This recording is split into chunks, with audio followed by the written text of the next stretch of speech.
a second time, and I call the honourable member for Riverina.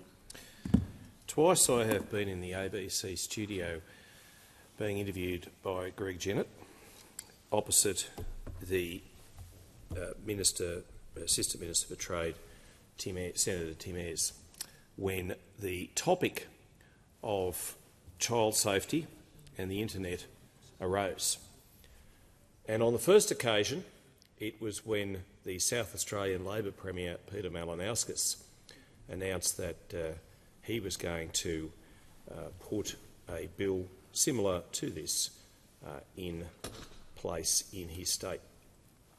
And I was asked off the cuff what I thought about it.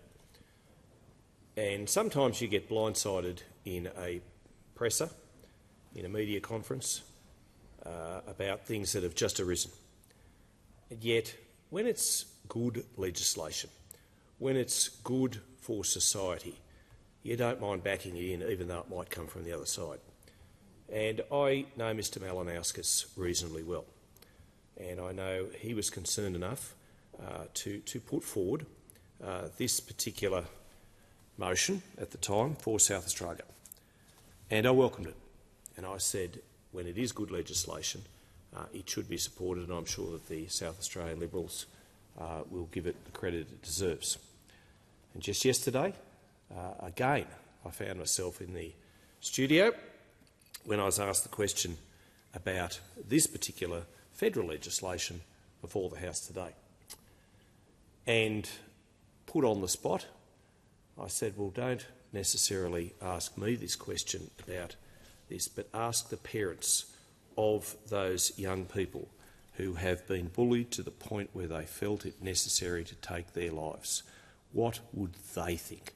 What would those families think? And to that end, I have to give credit to the Daily Telegraph and its editor, Ben English. They have been campaigning on this for some time. And I know the Shadow Communications Minister, Member for Banks, has just praised the opposition leader, and I share that praise. I know that the Member for Dixon raised this, announced this in June 2024, that a coalition government would implement an age limit of 16 for social media within 100 days of being elected. That's what he said at the time. And I'm in the chamber at the moment opposite the member for Richmond, another Labor member, but she served as a police officer on the Gold Coast for 7 years.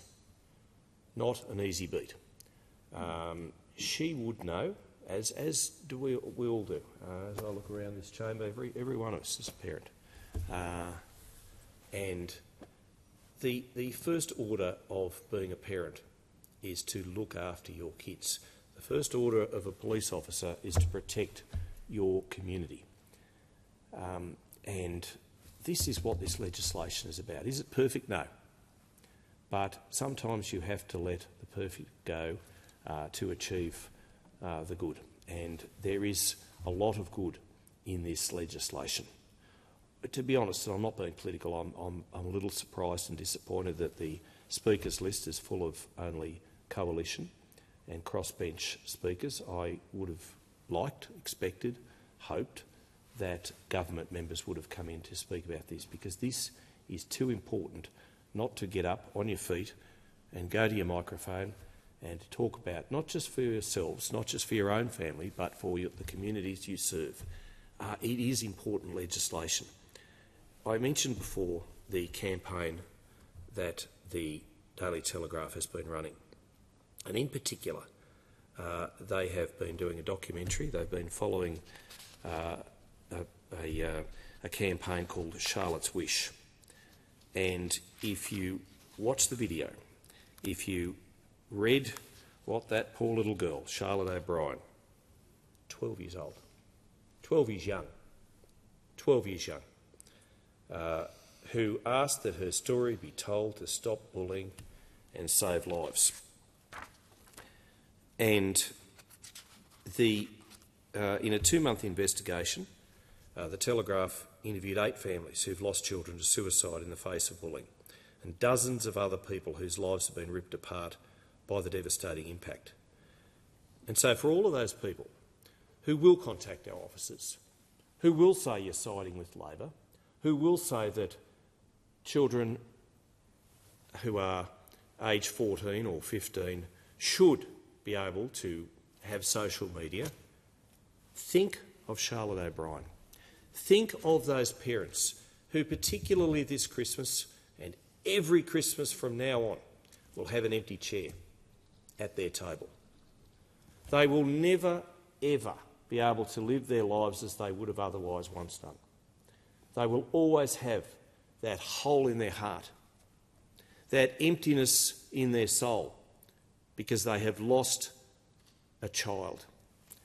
And in the English language, there is the word orphan. It is a word to describe a child who's lost their parents.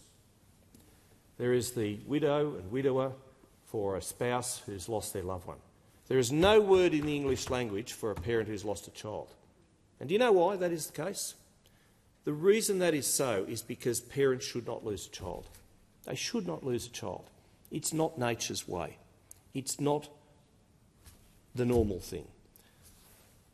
But the O'Briens and so many other families interviewed by The Telegraph found people who belong in that category of parents who've lost a child. And the investigation that the newspaper undertook uncovered a disastrous patchwork of school-based policies, skills and enforcement to support families as bullying evolves and a tech-driven wave leaves victims with no escape. And there is no escape. And it's been a long, long time since I've been to school, more years than I care to remember. But when I went to school, there were bullies. There were bullies in the schoolyard, in the classroom. We were strapped to within an inch of our lives by the Christian Brothers, and I probably deserved every one I got. But that's by the by. I think I grew up okay. But once we got on the school bus and once we arrived at the front gate at home, the bullying stopped. There was no bullying. But these days, a lot of kids have got these. They've got an iPad, they've got a laptop, they've got a computer, and the bullying never stops. It's ceaseless. And whether it's bullying about how you look or what you wear or how your body shape is, or just the fact they don't like you, it continues. And I have to say the member for Forrest has been a champion at having conversations and conferences about this very thing, about bullying. And I say to every school group that ever comes into Parliament or I ever go to their classroom, when you get social media, don't write something on social media you wouldn't like to have said about yourself. Don't do it. Because it's wrong. And some kids cope better than others. Some kids are more resilient than others. And sometimes it's more than just friendship issues, it's more than just exclusion issues, but it's those things and so much more. And, you know, we look at little Charlotte O'Brien. What a beautiful young girl. What a happy soul she seemed to be. And then, of course, we had Dolly Everett. She was just 14 when she took her own life. I mean, 12 years old, 14 years old. Oh, sorry, I should have said the word young. Tilly Rosewarne. She was just 15. Lauren Rafferty. She took her own life on Mother's Day in 2021, just 12. And the list goes on and on. And the Telegraph came across helpless girls and boys who were told by their tormentors they should kill themselves. They were told they were fat and ugly. They were called rats and monsters. Now, we sometimes are unkind to one another in this parliament. I think there's only ever been one, sad to say, parliamentarian who's taken their own life out of the more than 1,200 who've sat in the House of Representatives. But we're unkind to each other. We should be better. But this is a robust chamber of debate. The schoolyard is not. It is a place where kids should be nurtured and loved. There should be kids. I grew up reading Enid Blyton, for goodness sake, and playing with matchbox cars and cowboys and Indians, and that's how I remember my child. I didn't go to uni, thanks very much, member for Fisher. But yes, it's probably true to say I played with them for longer than certainly kids would these days. But that was how I remember my life, and it was great. And I hope that I try to instil upon that upon my 3 kids and soon to be two grandchildren. I mean, that is what being a parent is about. And parents can't always these days, because of the fast-paced world in which we live, be able to monitor everything their kids are doing on their phones, on the internet. And you've got dreadful predators out there preying on these children. And 16 is, I think, an adequate cut-off point. Yes, kids are very mature, much more mature than I ever was at 14 or 15, but they at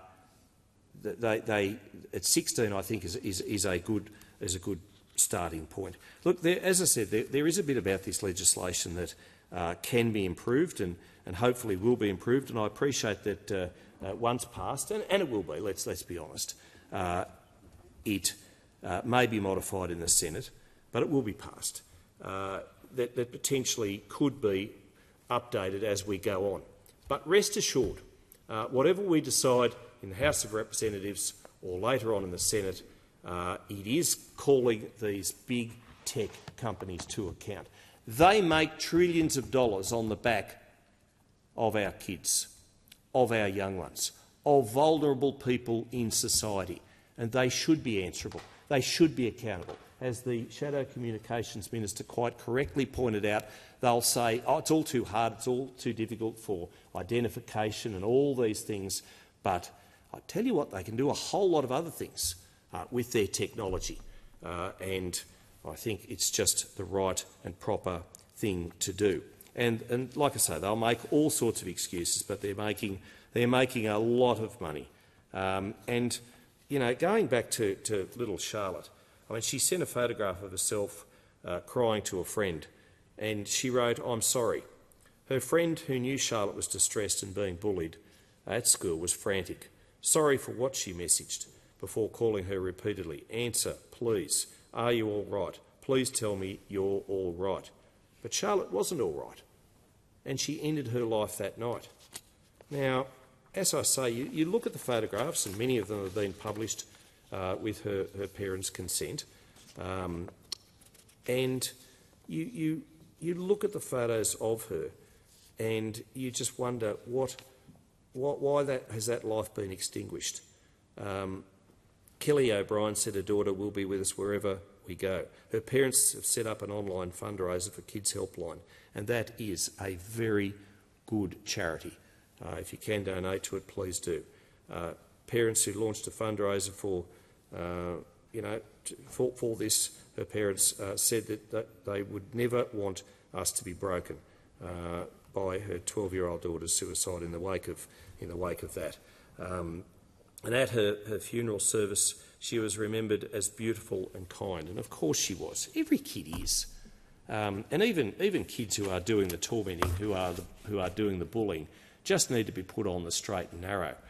They need love like anybody else, but they also don't need to be subjected to what the internet often offers, and that is predators. That is people who would seek to do harm to them. That is people who will groom them, and that is all sorts of nefarious websites and the like.